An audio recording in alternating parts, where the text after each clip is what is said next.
Happy Saturday, everyone. Happy Saturday, everyone. Welcome to a little cup of Ray down here on a Saturday morning from the world famous Ferg Sports Bar and Grill. Again, yes, down here on Central Avenue, just below 16th Street in the Edge District of St. Petersburg.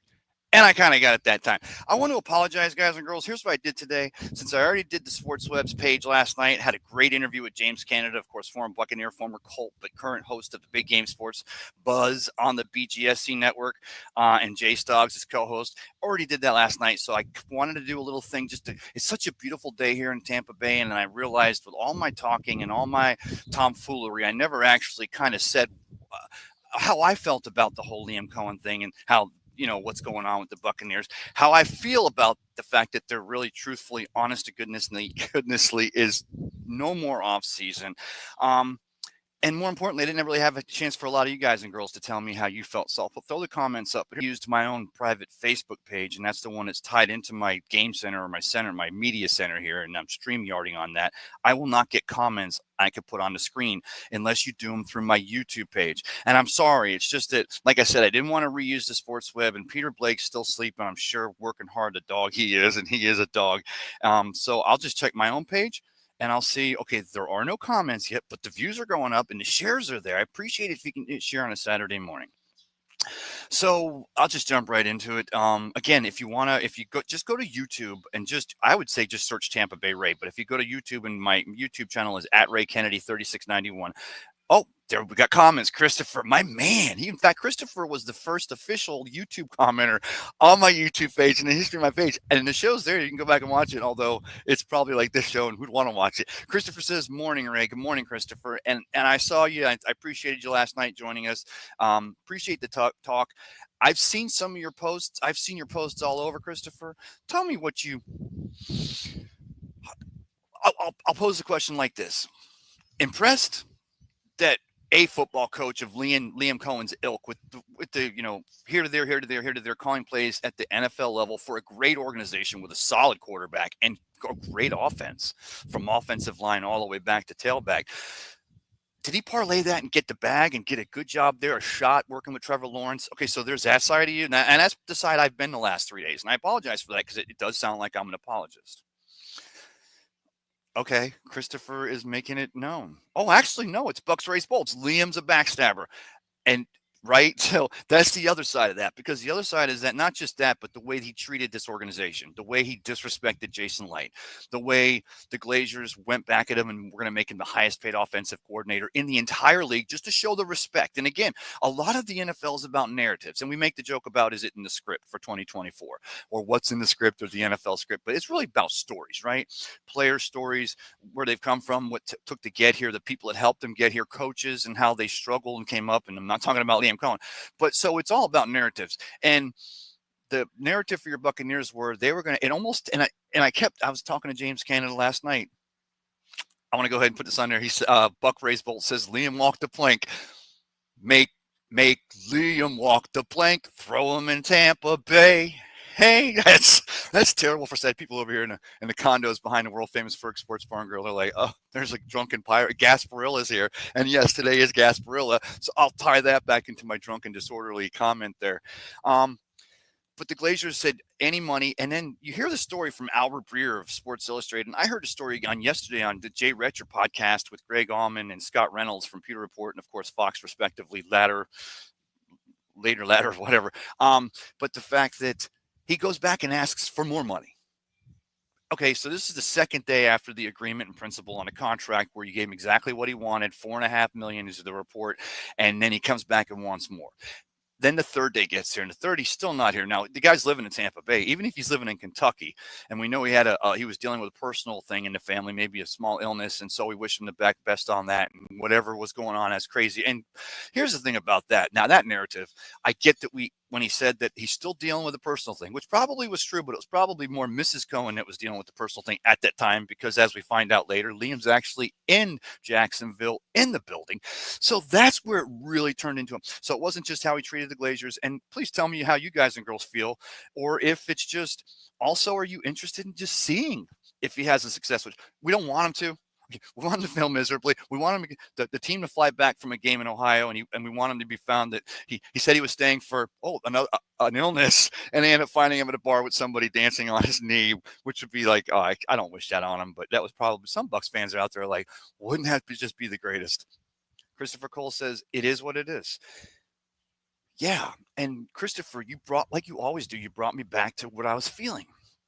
I'm trying to feel why even in 2002, when we find out after the fact that the Bucks had an agreement in principle with Bill Parcells, they fired Tony Dungy.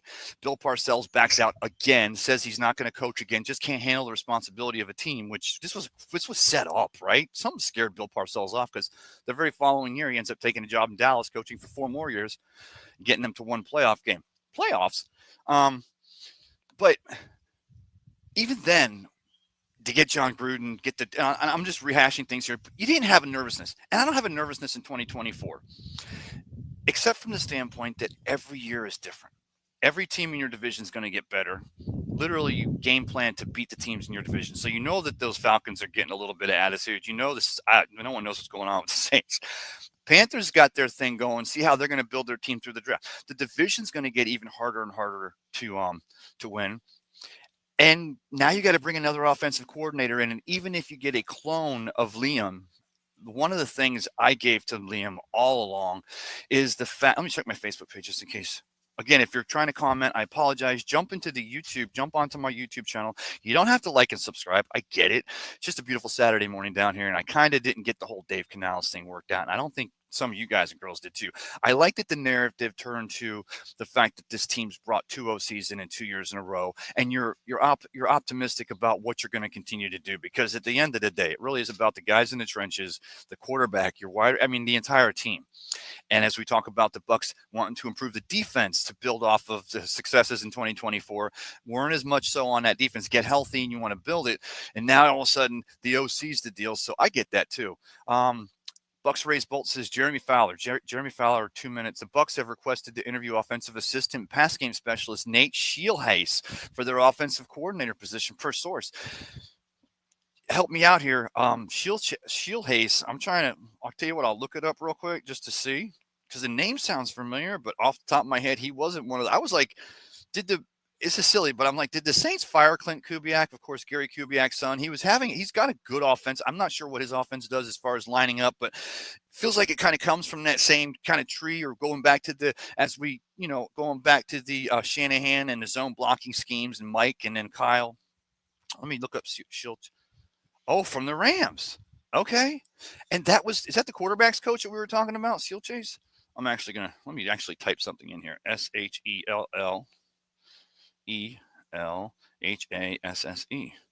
Perfect spelling too, Raised Bucks Bolts. Whoever is Raised Bucks Bolts, you found me on YouTube pretty quick. You're awesomely knowledgeable.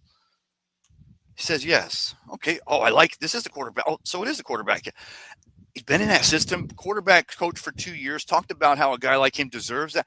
See, this is the other part of the narrative that I don't want to have happiness for Cohen, and how he's going to get a chance to work with Trevor Lawrence, and having coached football, and hopefully soon someday being coaching again, have the time to be able to get back into it, watching when the light comes on, watching. And it doesn't matter a player of what age. I mean, you could be in your 20s, 10s, teens, 30s, and male, female, sport doesn't matter. We have the Eckerd College baseball team is going to be over here today with Mike Rickard and I. I am totally co-hosting the show with him. I'm excited about this. All over Radio St. Pete. Hope you guys and girls can tune in. Peter Golenbach is going to come on, of course, the famous author, many books. The big one that I just got done reading this past summer again was The Bronx Zoo, talking about the 1977 New York Yankees. I like this. Okay, so Neil Scheelhaase, offense assistant, passing game specialist for the Los Angeles Rams. He previously served as the offensive coordinator and quarterbacks coach at Iowa State University, Iowa tie-in. Mike Rickard. Played college for football at Illinois, Rockhurst. Yeah, the name definitely. But why did I remember him as a linebacker? Does it say what position he played?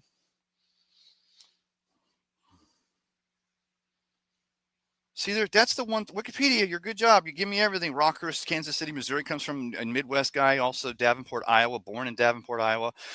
Went to Illinois and then go back to Iowa State. All offense. He won the 2008 Missouri. I'm kind of selling him here like we haven't brought him in yet, but this is just a request. Oh, it's Eric, brother. No wonder with the breaking news too. Eric, tell you what. Do you mind if I just came on live here. I'm going to copy this. I'm going to send it to you in Messenger. Actually, you know what I'll do? I'll put it on my Facebook page. You got to get it off my Facebook page. Jump into StreamYard, Eric. Love to have you come on if you can. I'm sorry last night didn't work out. Let me see. But it was weird. I got down here. It was cold out. I had a nice, let's see, Eric. I just threw it on my Facebook page. Jump in there. I would love to talk with you, brother. But this is the other side of the thing, because you wonder, you got another offensive coordinator coming in here to work with the talented, the tools, the things that the Buccaneers, Jason Light has put in place here. And looking for, it's not a comeuppance, but the next step up, the next player. And relevance is the word I was going to bring to Christopher. Try to join stream. Try that. I just put it in Facebook there. Awesome. Okay. So, for the last 5 years, the Bucs have been so relevant. I mean, so you went from, 2019, Jameis is going to be a second year, and the Brisket Biscuit 30 for 30 and the 5,000 check the stat sheets. And then door number 2, Tom Brady, COVID. But ever since then, and of course, early on right then, in fact, even just when Tom Brady first joins the team, we started saying Tampa Bay, right? Felt that way because you already had one of the best hockey teams in the league. And this year, and here's the thing, they're still relevant. They're still I keep saying relevant, fighting to try to get near or stay at the back of a playoff push to try to get up in there. But this team is rotating over. And it turns out, Stamkos, when you try to build another team, kind of Brees Walk tries to stay within the cap, that you're going to take a couple steps back, almost like a Tom Brady cap hell for Buccaneers that were supposed to be drafting Caleb Williams. But that's a story for another day. But relevance, we've been so relevant. And then this whole Liam Cohen thing, the 4 days, why the Glazers let him take the first interview, from what Albert Beer of SI.com reports, is that they said, go take the first interview. And then you also hear the sketchy side on the Jacksonville side, that they wanted to interview Coach Graham there after they'd interviewed, was it Brian Flores? But they wanted to satisfy the Rooney Rule to get that second, so they didn't want Liam to break that news because he was still parlaying it, because they already fired Balky, and obviously Shad Khan had his man. Wanted to let it extend beyond. When Graham actually got the interview, I believe it was like a go-to-meeting interview, then they immediately call, I want to say it was Flores back, say they cancel his second in-person interview. They satisfy the Rooney Rule. Liam gets his job. Relevancy is sometimes and that's what the Patriots were for 15 years during their dynasty, is that being up there where you feel like you have no place to go but back, right? So when the Bucs don't make it, they get to the playoffs. And I want to go ahead and point this out too, since I see y'all jumping in here. Oh, let me bring someone in here. Hey, Ray, how's it going, man? I'm good. How are you, man? I saw you were just in Tampa a couple of weeks ago. I mean, go over there shooting some pictures up there and putting them on Facebook. You have a good time? Yeah, I always do that before the playoffs, especially during the Brady era. I used to do it. Then before the wild card win against the Eagles, I did that. It was good luck omen, but unfortunately, it didn't happen this time. But you know what? It is what it is. So I put a post out there this week. I hope you got a chance. It was just a silly, stupid. I put too many out there, right, Abraham? But I said, just remember now, if the NFC West would have put up a little bit more of a fight and the Rams would have had to win that last game, week 18, and they'd have got the 3rd seed and the 4th seed, just imagine it now. And maybe you've thought about this, and if you haven't, what do you think about this now? We would have had Minnesota come in here first, right? Sam Darnold and that offense was already struggling. Kevin O'Connell, they're already trying to figure out, okay, we're going to go with the other guy we drafted out of Michigan. I'm kidding. But then also we'd have went following that line of course. The Rams would have still had to win, and then but the Commanders, they still as the last of the seeds, right? Wild card below us, they still would have went to Detroit, and we'd have went to Phil. And not only we went to Philadelphia, but after that game, we could have came back here and hosted this NFC Championship game with the Commanders playing the Buccaneers at Raymond James Stadium. Did that ever cross your mind? That's a lot. Yeah, I mean, there's plenty of scenarios that could have happened, but the reality is, our defense eventually is going to get exposed with all the injuries we had and with all this, things. Because you know what? They've been picking it apart all year. And I'm just like, an early exit. But you know what? This is just a wake-up call to fix the deep. Now we got to – I mean, I am a little bit upset about what he did. But you know what? We went to the divisional round without him, with another guy who had no play. So, you know what?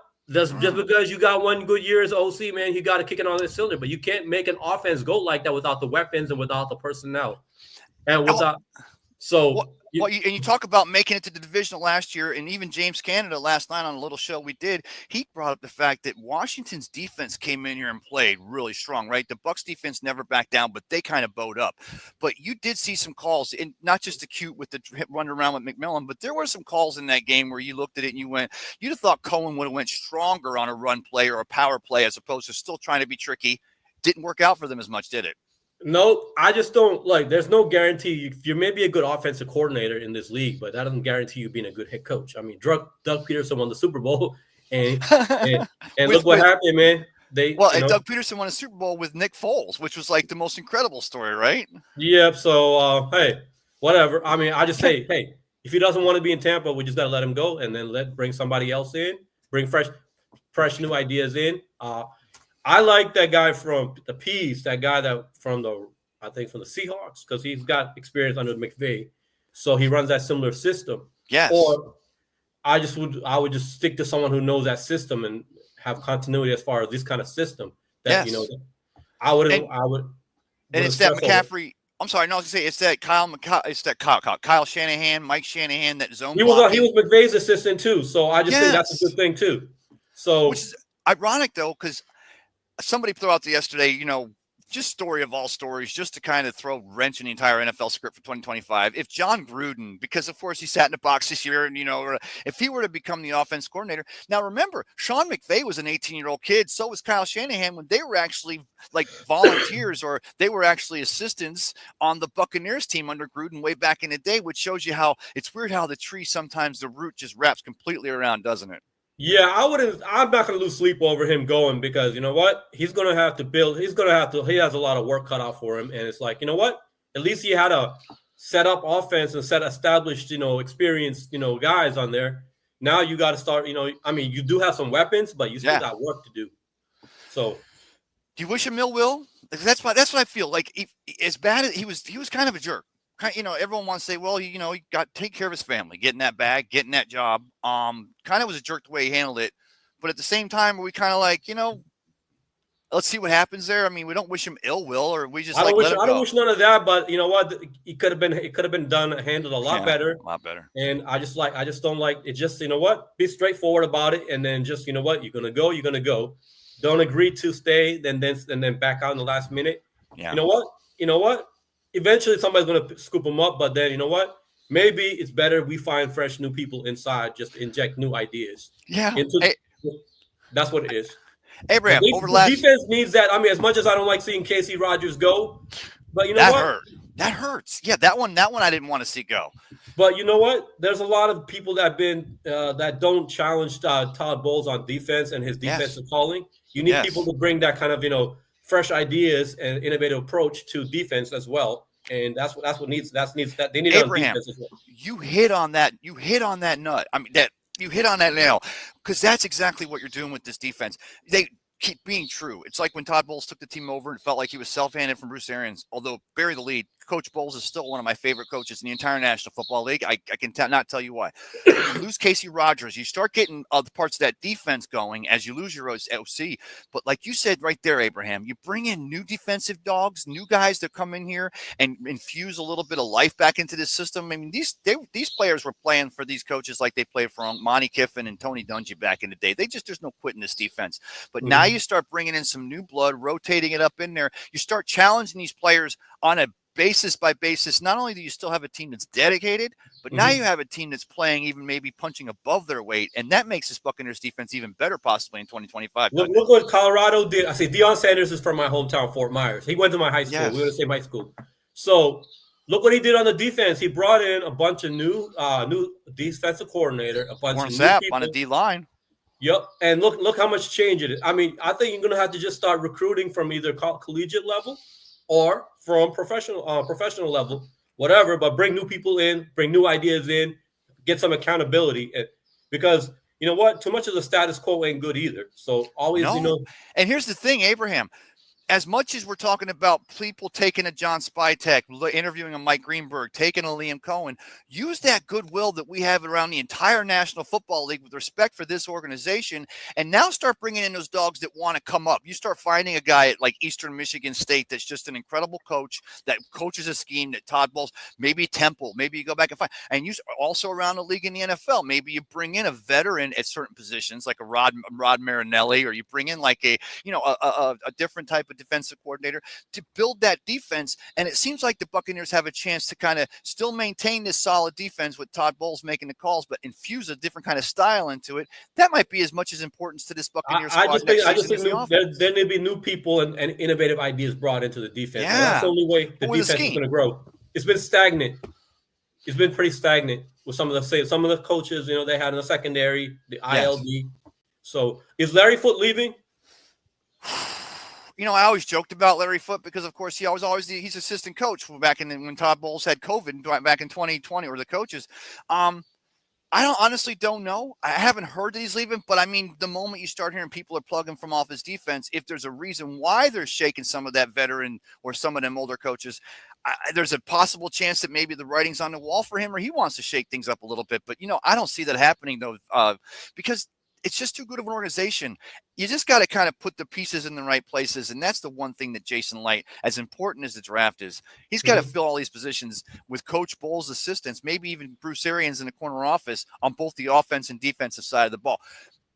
Let me ask you this. We talked about Colorado. You brought in Deion Sanders. Warren Sapp is a defensive line coach. And this, coming into all this, I was like, man, wouldn't it be great to get, because he shows up over here at camp, comes over. But then you saw the video, and it wasn't anything Warren did wrong, but did you see the video, Abraham, and him getting arrested? It just came out, kind of broke this week, but it happened a couple months ago. Did you see that? Yeah, but I mean, hey, people make mistakes. I mean, look, Deion back home, you know what? Everybody loves Deion. I mean, but in Deion back home in Fort Myers, he's a good guy, but you know what? People just don't like him, and it's just, you know what? That's just he just rubs them wrong. Yeah, so some people just get rubbed off, but hey, no one's perfect. People, even Baker's had issues, but he's got a past too. But look at Baker. He grew up, he's matured. And I mean, the only thing about Baker, I just want him to clean up the turnovers. I mean, there's a lot of sloppiness that needs to go. He's got that. He's going to always be that guy that's going to fight for the extra yard. He's going to be that. And that I kept thinking, is that the reason why Kevin Stefanski pushed him out of Cleveland? Because he did play with the hurt shoulder. He had an off year. Well, I just think he played injured, and then the franchise just gave up on him when he was down. That's not right. So, well, it was to our advantage, right? Because we bring him in here and show. And the guy, I mean, come on, Heisman Trophy winner. I mean, the best in, walk on at Texas Tech, and then he goes over to Oklahoma. Just love the dog in him. What's your favorite thing about this Buccaneers team, offense and defensive side of the ball? The grit, and the underdog role that they play with, like a chip on their shoulder. And you know what? They had it when Brady was there, just continuing with Baker. So. Bro, that's a good point. And when you go all this narrative he lost, Liam Cohen got, kidnapped in the middle of the night and taken off to Jacksonville.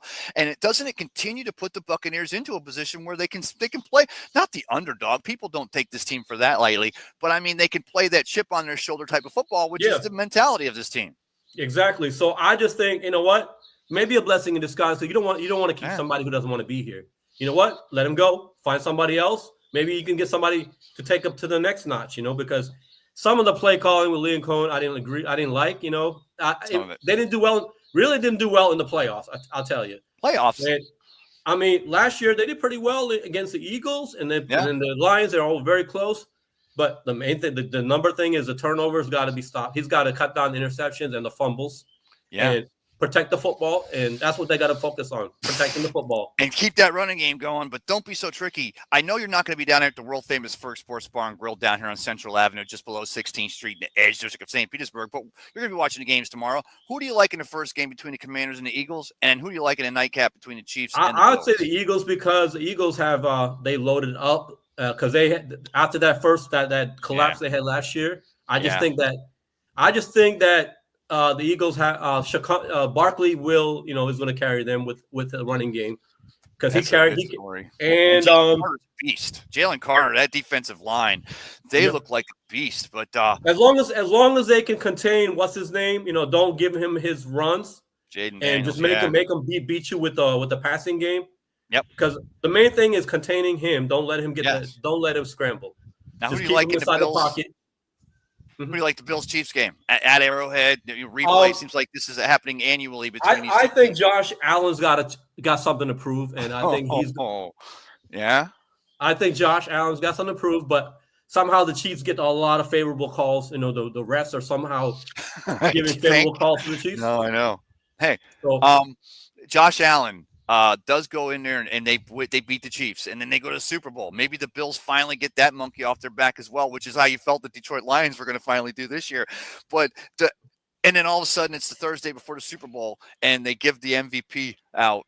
Who gets the MVP from your? And I know I'm taking it. I just sold it with Josh Allen. Doesn't the script call for Josh Allen to be at the hotel preparing for Super Bowl 59, and he's thanking the entire room there at the honors, or is it going to be? Is going to be Lamar Jackson? uh, I can't. I don't know what Lamar because they had 3 turnovers. I mean, they choke in the big games. So And remember, though, they do all the voting for that before at the regular season game. So think you got to go back like 4 weeks. I But mean, I don't know about Lamar because they choke in the big games. It's like, you know what, like you got to deliver in the well, playoffs. but hey, honestly, the team choked. I mean, they really did this time. And no, you're kind of right because that's always been his mo. But this year, Andrews with the 2 point or two, the catches early in the game when they're trying to establish rhythm, and they should have been able to, and they just couldn't. And they were playing in a terrible environment. He definitely wasn't on his shoulders this year, which I kind of think could make the case for him to get the MVP. But then, as you said in the early game. Wouldn't it be just just a great feeling if they actually gave it to Saquon Barkley, who actually is the Yeah, most valuable player on the team he plays on, and the difference he made with the Eagles in 2024? yeah, I like Barkley because those 2 big runs he had in the snow that was monumental. Plus, Yeah, it he was. didn't he chose to rest for the playoffs instead of trying to break Dickerson's That's record. a team thing. That's hard, right? Yeah, Yes. yeah. So I give to Barkley because Barkley is a solid player. He just and I think Barkley deserves. That's why I think he's going to be the difference maker in that game against the Commanders Yes. because they're going to have to stop him, and they're going to or else they're going to it's going to be going. He's going to open. Hurts is going to beat you with his foot with Hurts. his scrambling Wait, no, or Zach with Hurts. Hurts not even with them anymore. Jalen Hurts. Jalen Hurts is going to kill. Jalen Hurts, yeah. If Yeah, his knee's okay, if his leg's okay, which I mean, he's going to man up. He's going to bring it. That's the kind of dog that Jalen Hurts is, though, right? yeah. So I just give the Eagles a slight edge. The Commanders are a solid team. They surprise a lot of people, but then Yeah. if you can contain the only way you're going to beat Daniels is just make him beat you with the passing game, and that means solid man coverage and Yes. solid man coverage. Don't let it receive. That's it. Abraham, this is the first time we've had extended chat like this, but we've been friends for a while. I appreciate you coming in here on a Saturday. I'm gonna go ahead and land this thing because I got to get ready to get on it. If you have a chance, go to radiostpete.com. It's online, or there's a bunch of stations here in St. Pete that we're on, but you can search Yeah. for the Tampa Yeah. St. Pete Sports Connection. Brother, thanks for coming in, and we look forward to talking to you again sometime soon. Not a problem, man. Nice chatting with you. You too, Ray. brother. Take care.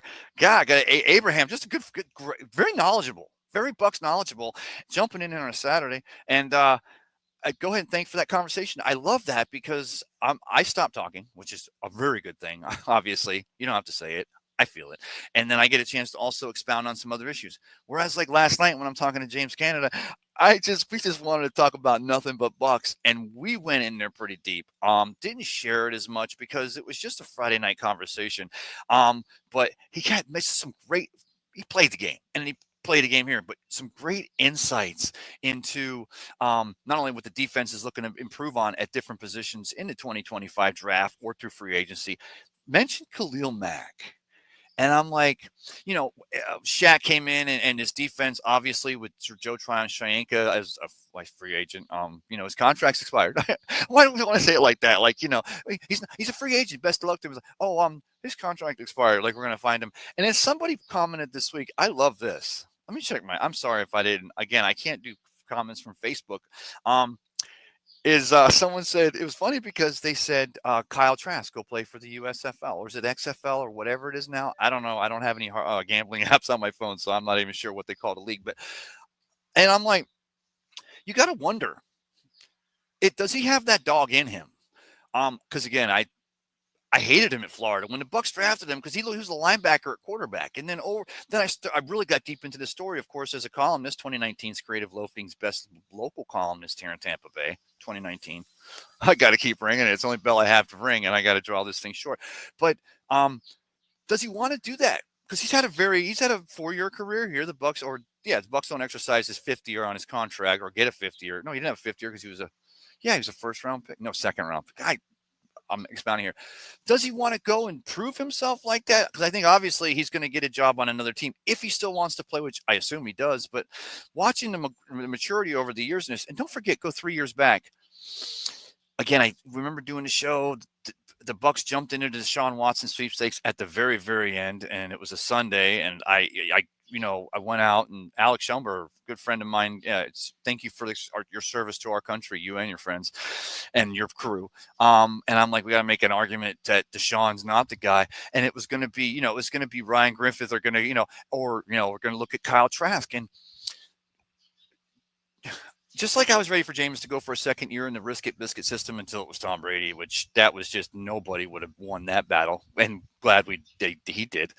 I was ready for that second year just to see. And as a Bucs fan, every year you want to go out and just see, and you want to compete.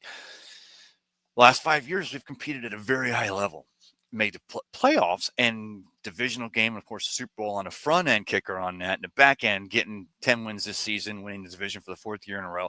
And then, all the things that went into it. Times have been really good.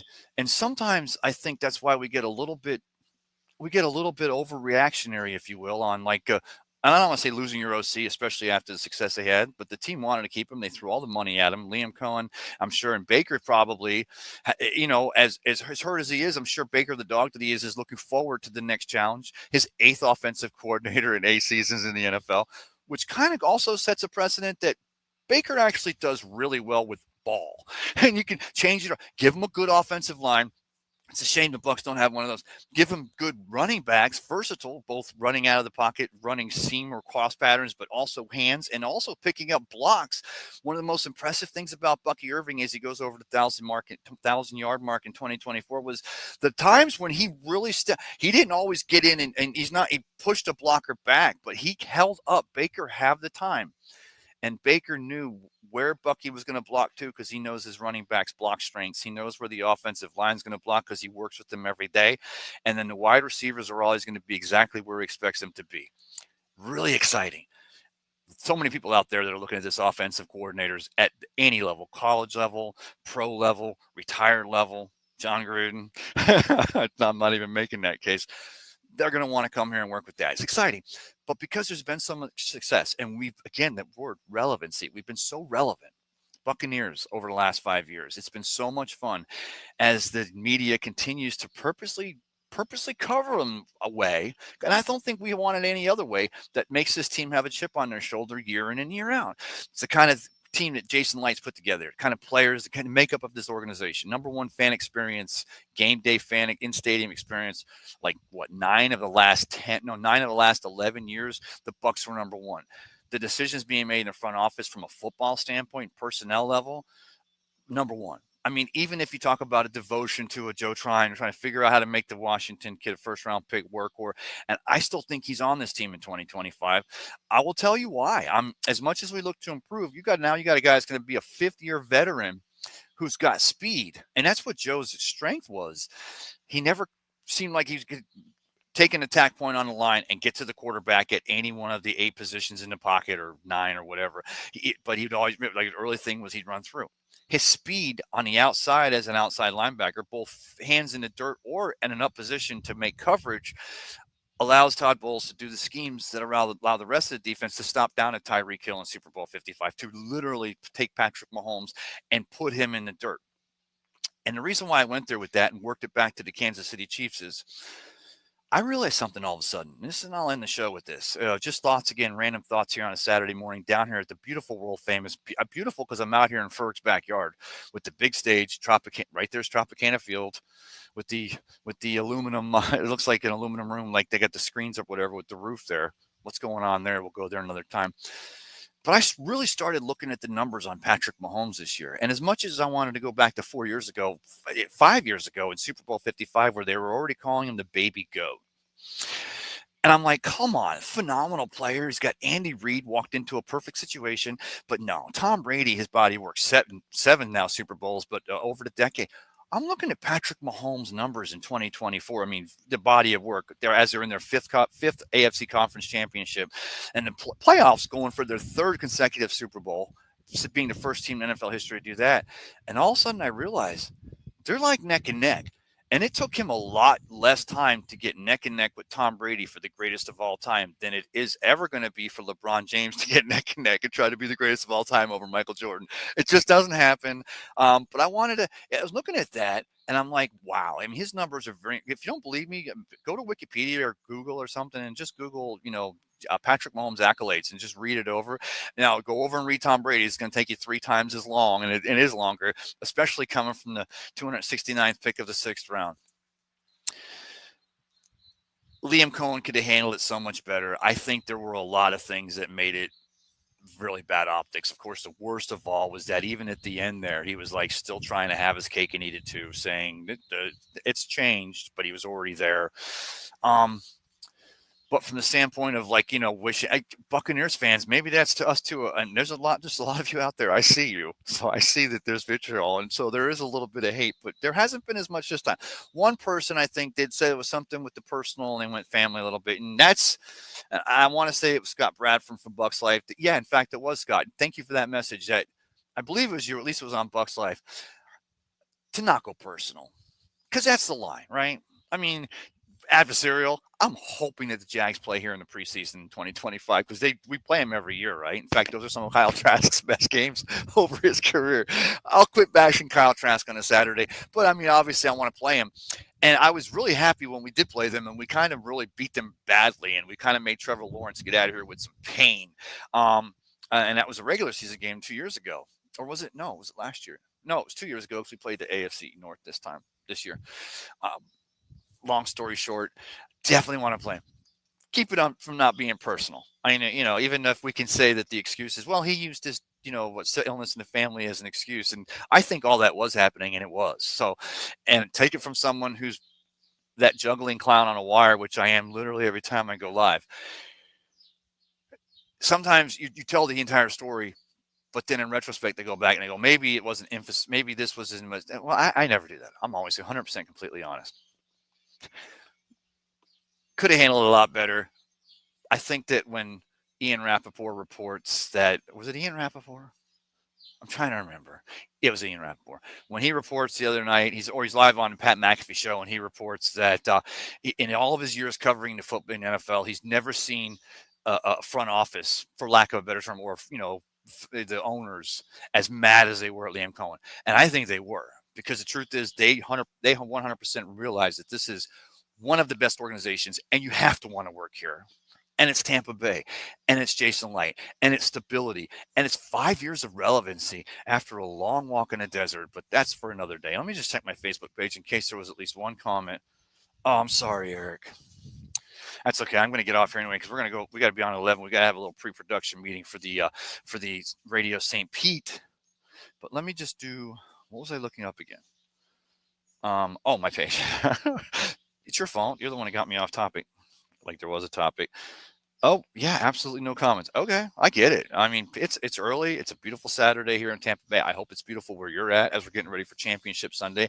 Guy came in today. He was loading all the CO2 and just a process to loading the CO2 for the entire restaurant down at the World Famous. And I was like, I'm such an idiot. I'm like, oh, do they use that to cook the wings? Because, best of the Bay wings. And, I'm going to have some delicious Parmesan garlic Parmesan wings here in about an hour and a half, maybe 2 hours.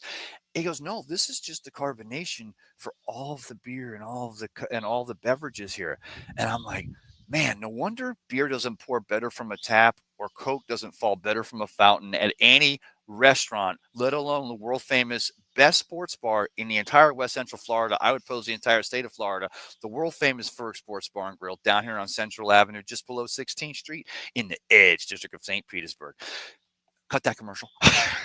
But I'm like, that's just for the carbonation for the drinks. No wonder it's going to be a great day down here. If you're in the Tampa Bay area, tomorrow's supposed to be high of 74. I hope I'm literally going to take this entire show off. And Abraham was great to talk to. I'm going to keep it, but I'm going to chip this out at the very end. If you're anywhere in the contiguous Tampa Bay, even if you're on the other peninsula on the peninsula, it's going to be 74 degrees. I'm standing in the sun right now. And this is Ferg's backyard. We got tables everywhere. You got your QR code. You come up, you scan it, you do your order. They bring it to you, but you can also go to any one of the many bars with the hundreds of TVs. But you got a big screen out here with all the speakers set up. You can watch your AFC or first your NFC at 3:30, then your AFC Championship game at 6:30.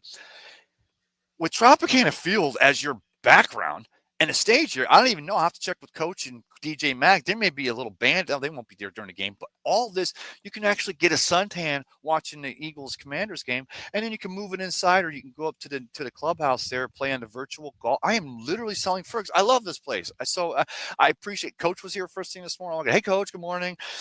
3 things you can always be sure of down here at Fergs. One is if you get here anytime before 9 o'clock, any day of the week, Coach is going to be here setting things up, getting cleaning, just wiping down bars, getting everything all straightened up, getting ready for what is the experience coming to world famous Ferg Sports Bar and Grill. 2, those chicken wings right now, as we're just starting to open at 11. People start coming in for lunch. No, actually, there's people sitting at the bar already. Good for watching the hockey replay from last night's Lightning game. And 3, you're always going to have sports covered on everywhere, because no matter where you're at, whether it's Ferg's backyard, up on the party deck, or in the front, or up in the clubhouse, or even inside the restaurant, you're going to have your sport covered. Coach is going to do you right. The world famous Ferg Sports Bar and Grill. Talked about Liam. My picks for the okay, so it's going to be the Commanders. They're a team of destiny, and Dan Quinn's challenging that defense. I think they're going to have that. They're going to have Saquon contained, and if they do it right, they can contain Saquon and McDaniels. But then they got to watch Saquon on the screen because he's also got great hands. As far as the nightcap, yeah, it's the Bills' year. I got to see the Bills win a Super Bowl. For my dad and I, it was always until we get to 37, we got to. Will we see the Buccaneers win the championship in our lifetime? And so when you're 13 years old and you're already questioning that, you're like, either 1, you're living dangerously and you're worried you're not going to, or 2 is you literally think there's a chance. And then of course now we're going for our 3rd in 2025. And of course my dad got to see that first before he got that beautiful seat in the luxury box just above Raymond James, currently over there in Tampa. Best seats in the house watching your Buccaneers. Now I got to see the Bills win. And it's funny that you go back to the first game, that first time Scott Norwood missed right was literally here against the Giants. Bill Parcells, we talked about him today. And it wraps back to Tampa Bay, which I guess at the end of the day, everything wrapping back to Tampa Bay is a good thing. Yeah, I can see the numbers. I'm sorry. I'm going to go ahead and Eric, I'm sorry you couldn't connect. I'm going to jump out of here and go out the pre-production meeting to get on with Mike Rickard. Of course, we have again the baseball. I think it's the baseball team, or at least 2 of the sports teams from Eckerd College just down the road here, and then we're going to have our author Pete Gollenbach on there talking a little baseball. So if you join us, I hope you can. Let me do this. And I remember the reason why I did it on my page today. It was a little selfish. One, like I said earlier at the top of the show, I didn't want to do it on the sports web again this morning. I didn't want to bother Pete, put it on his page. He's probably, rocking Tinder right now. If I rock his Facebook page, it ruins the whole thing for him. But also, I wanted to go ahead and run this because this is my trademark music. I paid for this. My wife did the opening. I'm proud of it. We have to update it, but I'm still liking this one for now. Have a great day, everyone. Everyone needs to know someone cares. This beautiful Saturday championship weekend. Let them know you do. Have a great weekend, and we'll see you on the next Cup of Ray.